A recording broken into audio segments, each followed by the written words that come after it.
30 seconds, that's all I had. 30 seconds before their lawyer finished reading what he called an emergency seizure order. 30 seconds before I'd either lose everything my brother died protecting or become the most wanted man in 3 counties. 7 black SUVs formed a half circle around my cabin, each one gleaming like a threat made of metal and dark glass. 14 figures in matching navy polos moved in formation behind them, every chest stamped with a gold-embroidered patch. Pine-Arrest Shore security like a homeowners association ever needed its own private army. The morning sun was just coming up behind the lake, turning the water into pure emerald, and all I could think was how something so beautiful could turn into a battlefield in a heartbeat. My fingers rested on the Remington 870 in my lap, the barrel aimed at the porch floor. Safety still on. I had no intention of firing, not unless they forced my hand. But they didn't need to know that. Sometimes the threat of resistance is worth more than resistance itself. Cordelia Ashworth stood at the head of the convoy fuchsia pink suit, blazing like a wound against the forest. She raised a megaphone, her silver bob catching the light. The sound that stopped her came from the west, a low rhythmic thump that made the water shiver in a way I'd only ever heard in another life. Not police, not Coast Guard. No, the logo on that chopper was Naval Special Warfare Command.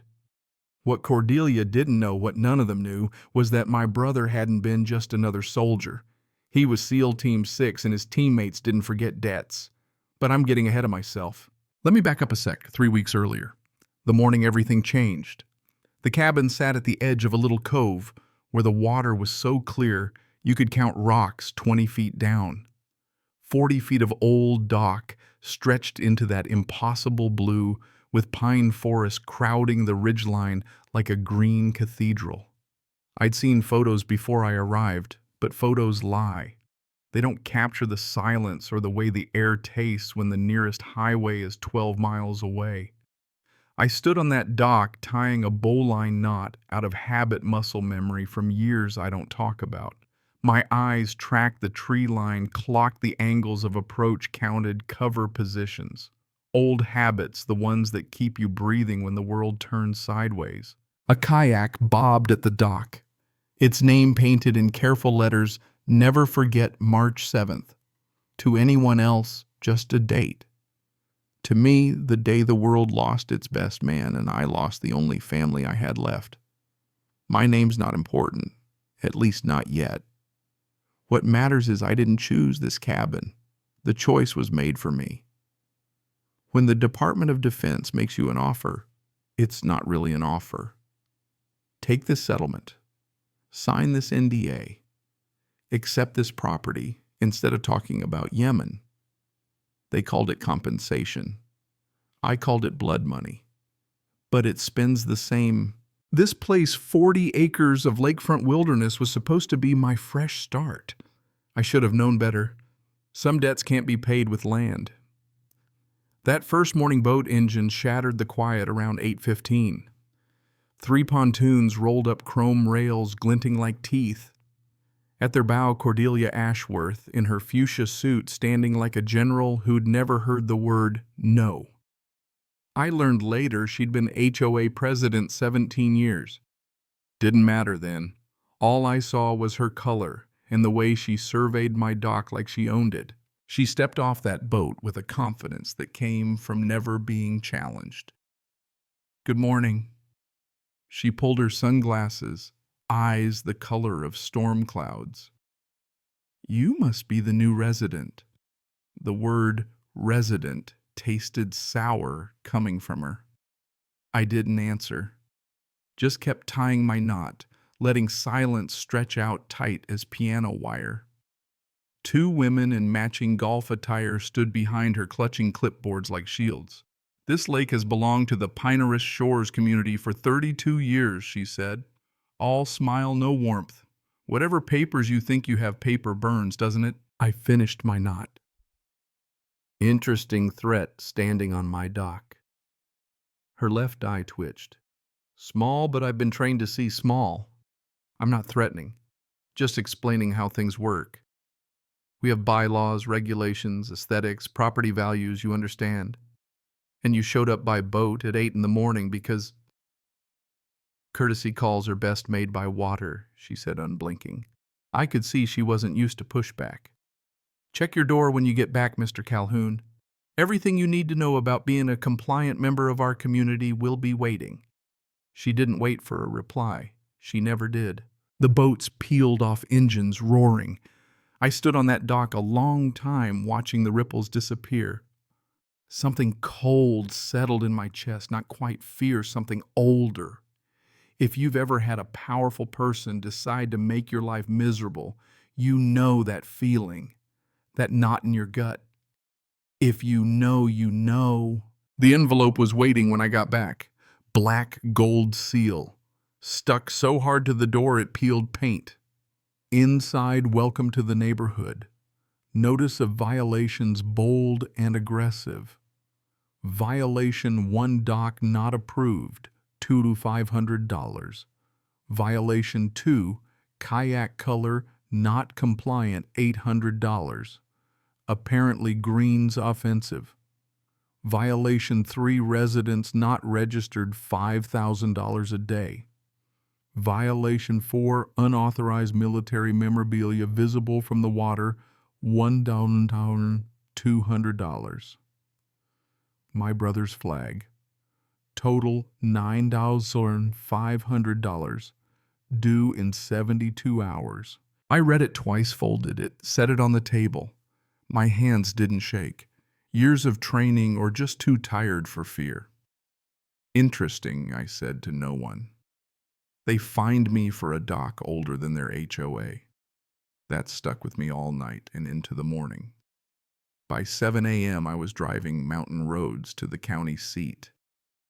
The record office was straight out of 1973, stains on the ceiling, a clerk in her 60s reading a paperback romance.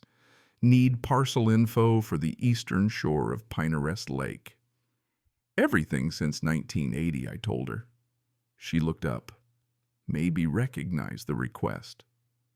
You're the fourth this month asking. Who were the others? She didn't answer. Just led me to a room of old file cabinets. 2 hours later, I found it Pinarest Shores HOA Incorporated 92 by the book signatures notaries, but my property built 1967 by Commodore Winston Ashby, U.S. Navy, 25 years before Cordelia ever played Queen. State law pre-existing structures are exempt from HOA control unless the owner submits, and no such paper was ever filed. My brother had made damn sure the property stayed independent, untouched by HOA hands. The violation letter felt less like a threat and more like evidence proof they'd overstepped. But here's what made my blood run cold. In the records, I spotted a pattern. 12 properties around the lake changed hands in 5 years, always ending up owned by Ashworth Holdings, LLC. Cordelia's husband's shell company buying out desperate families one after another. When I left, the clerk said, "Mr. Be careful. The last folks asking about Pinarest Shores stopped coming." Just stopped. Outside, an older man hailed me, weathered face, faded army jacket, eyes sharp as broken glass. "You're Beckett's brother, right, Peyton Cross. He served with my dad. We found shade in a diner and Peyton spilled everything. Cordelia's not just HOA president, she's the face. Her husband Sterling runs Ashworth Holdings pulling strings. Their cousin's a judge. Their lawyer golfs with the sheriff. Nobody stops them because nobody can. Peyton had lost his own place to the same scheme, medical bills, bogus fines, lowball buyout gone. 47 families last I counted. She finds a weakness and exploits it. HOA's a weapon. Why tell me? Because your brother asked me to." Beckett had known something was wrong.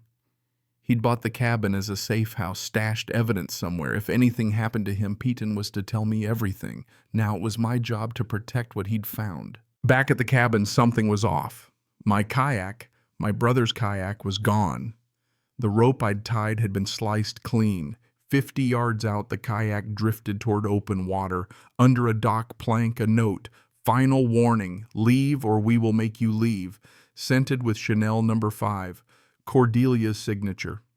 That night a voicemail, Mr. Calhoun, sorry about your kayak. These waters can be unpredictable. Maybe reconsider our very generous offer. $180,000 for a place worth 3 times that. I documented everything, then started planning. If they wanted war, they'd get one. The next night was the HOA meeting. Community center converted barn faux rustic overpriced property all around. Cordelia at the podium, her pink suit glowing like a siren. 45 people in neat rows, most eyes cast down. Mr. Calhoun has accumulated significant violations, she announced, and is a threat to property values. She held up a motion. We move to initiate lien proceedings. I stood up. Before you do, I've got information you'll want to hear. Cordelia tried to shut me down. I walked to the front, laid out the facts. HOA founded in 92, my cabin built 67, never submitted to HOA authority.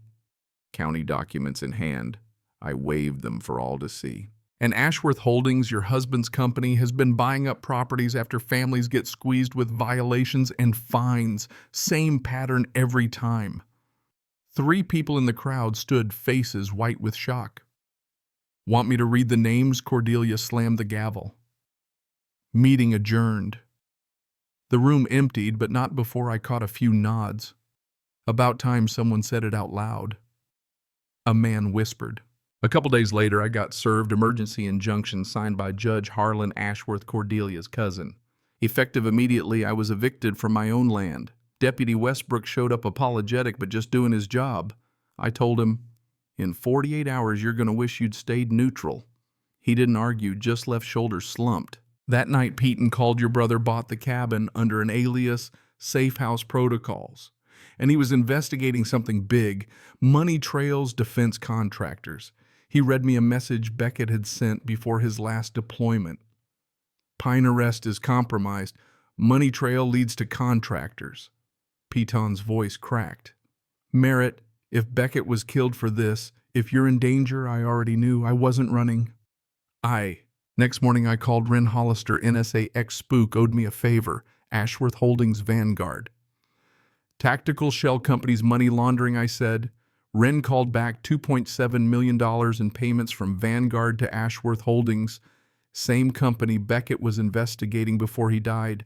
After his death case closed, Beckett was the NCIS lead. My stomach dropped. My brother's murder, their HOA scheme, it was all connected. Money laundering, kickbacks, a cover-up. I knew what I had to do. That night, 3 men broke in, took my laptop files, Beckett's box of records. But they missed what mattered.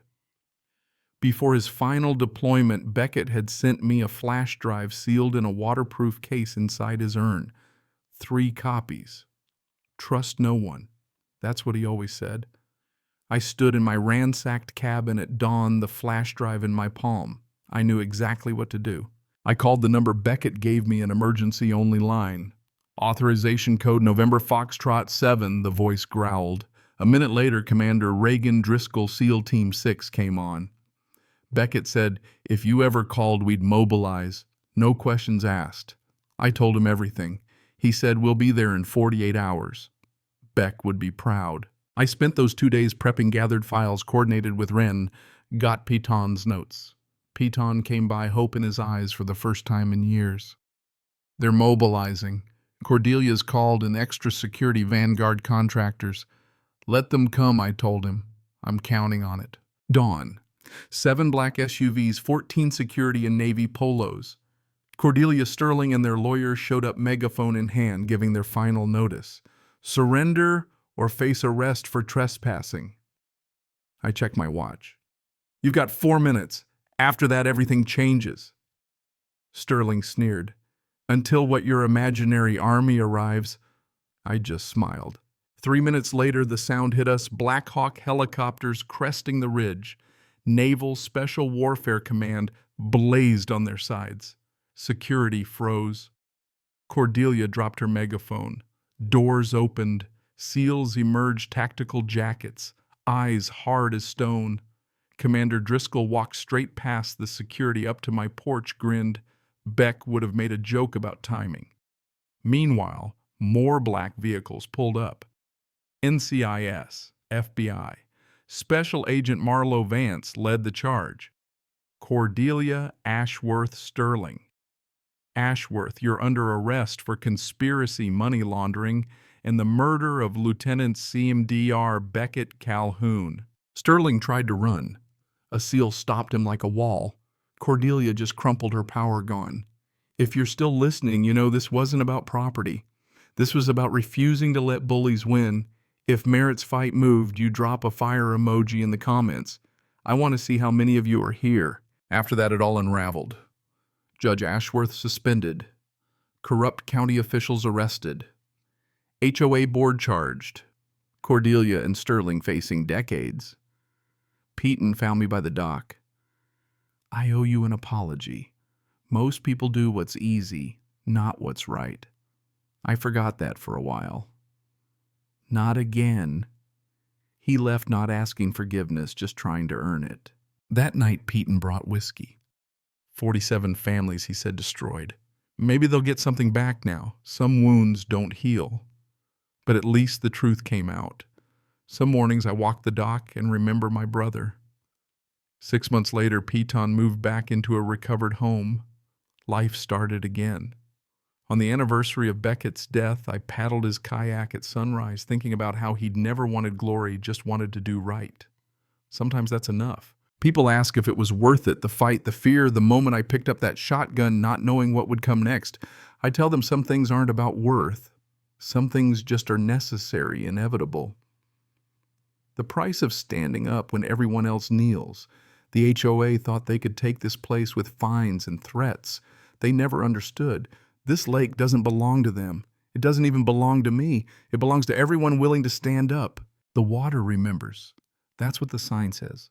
But it's not just water. It's people, stories.